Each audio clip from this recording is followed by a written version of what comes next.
నేనేం భరత్ని పూర్తిగా లాగేసుకోవట్లేదు కదా. భరత్ని నీ దగ్గరే ఉంచుకో. కావాలంటే అవన్నీ మనం తీరిగ్గా మాట్లాడుకుందాం. ముందు నువ్వు రా చంద్రిక, అక్కడ అందరూ వెయిట్ చేస్తున్నారు. వచ్చి పీటల మీద కూర్చో. రా.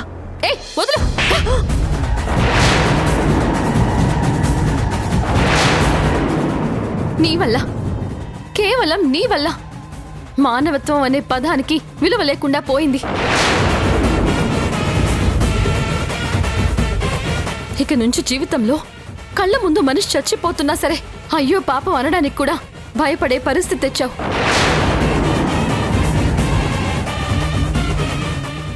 ఛీ, సిగ్గు లేకుండా నా స్థానాన్ని షేర్ చేసుకుంటావేమో, కానీ నేను మాత్రం నీలాగా కక్కుర్తి పడేదాన్ని కాదు. ఛీ.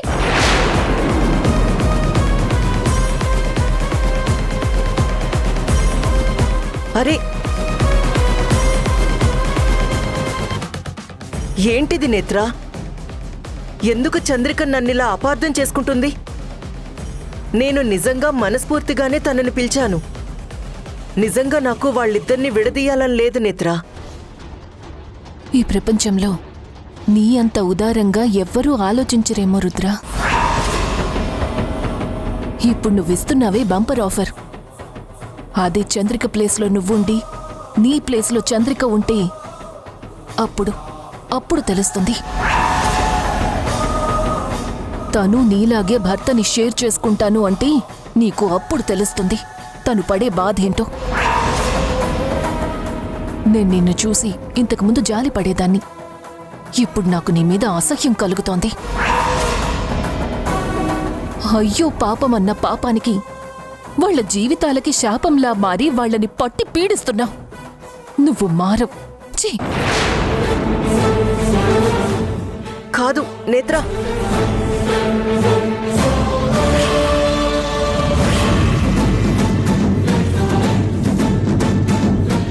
హరి ఓం శ్రీమన్మహాగణాధిపతయే నమః.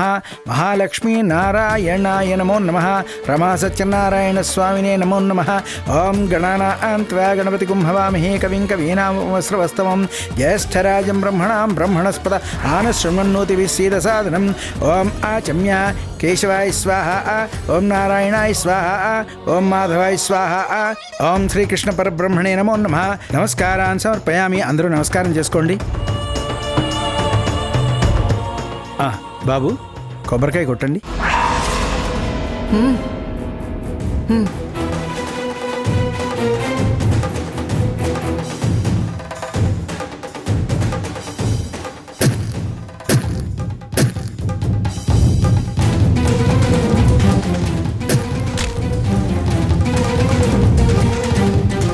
ఓం రమా సత్యనారాయణ స్వామి నమో నమః.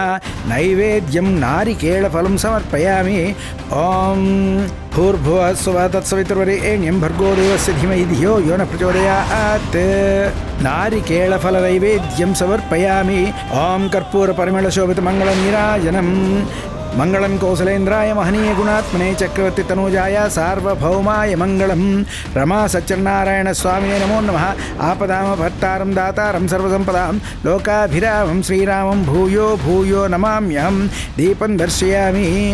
ప్రార్థన నమస్కారాన్ని సమర్పయామి. బాబు వ్రతం పూర్తయింది. అమ్మా స్వామివారికి దండం పెట్టుకొని మీ భర్త ఆశీర్వాదం తీసుకుంటే మీకంతా శుభం జరుగుతుంది.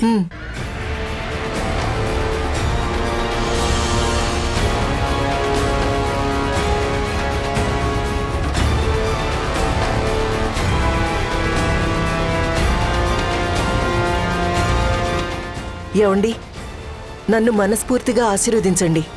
మన కాపురం మీద ఎవ్వరి కళ్ళు పడకూడదు. నన్ను దీవించండి.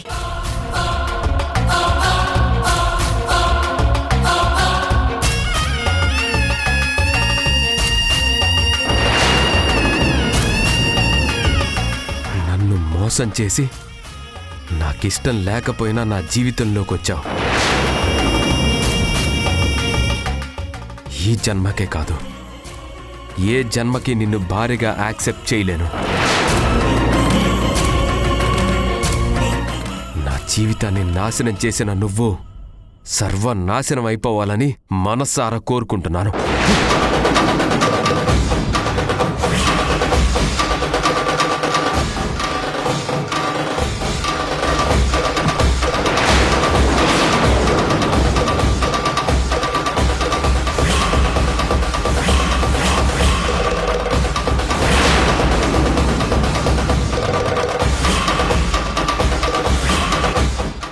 ఏంటమ్మా ఇది? నీ భర్త అలా చేదరించుకుని వెళ్ళిపోతున్నాడేంటి? చక్కగా వ్రతం చేసుకున్నారు. భార్య నెత్తిన 4 అక్షతలు వేసి దీవించాల్సింది పోయి అలా కోపంగా వెళ్ళిపోయాడేంటి?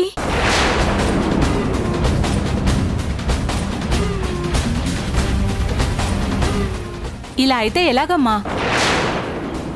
ఏం పర్లేదులేండి. అయినా నా మీద కోప్పడిందెవరు? నా భర్తే కదా.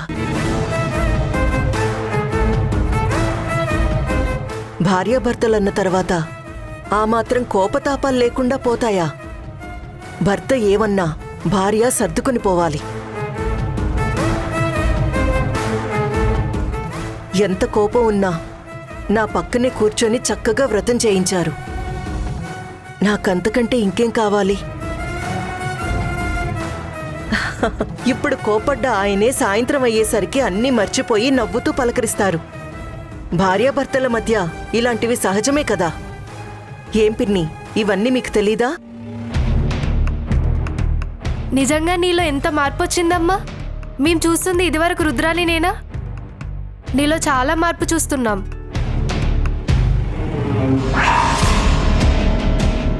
ఆడదానికి కావాల్సింది ఓర్పు, సహనం. ఆ 2 నువ్వు అలవాటు చేసుకున్నావు. ఇక నీ జీవితానికి ఏ ఇబ్బంది లేదు. నన్ను మార్చింది ఇదిగోండి, ఈ తాళి.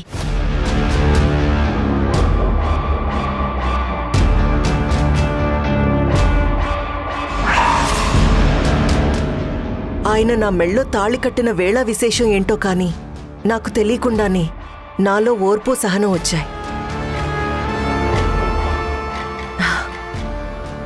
పిన్నిగారు, పిలవగానే మీరందరూ వచ్చారు. మీ రుణం ఎప్పటికీ తీర్చుకోలేను.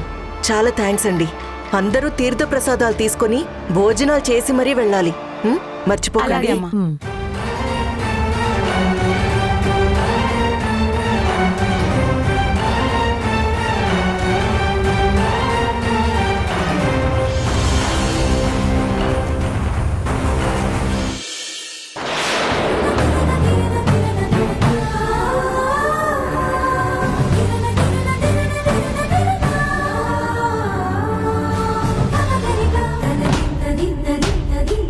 చంద్రిక, ఈ రుద్ర అనే విషయంలో మనం ఏదో ఒక నిర్ణయం తీసుకోవాలి. లేదంటే ప్రతి క్షణం నరకం అనుభవిస్తూ ఉండాలి. ఏ రోజు ఏం ప్లాన్ చేస్తుందో, మనల్ని ఎప్పుడు బెదిరిస్తుందో, ఎలా బెదిరిస్తుందో తెలియకుండా రోజు భయంగా బ్రతకడం నా వల్ల కాదు. నేను అదే ఆలోచిస్తున్నానండి. ఆలోచించడానికి ఏమీ లేదు చంద్రిక. ఆ రుద్రానికి భయపడి మనం ఎక్కడికో పారిపోవాల్సిన అవసరం లేదు. అయినా మనం తనకెందుకు భయపడాలి? మోసం చేసింది తను, మనం జాలి చూపించాం. అది తప్పైంది. మన మంచితనాన్ని అవకాశంగా తీసుకొని ఆ రుద్రాని ఇంత నాటకం ఆడింది. దాన్ని మాత్రం వదిలిపెట్టకూడదు.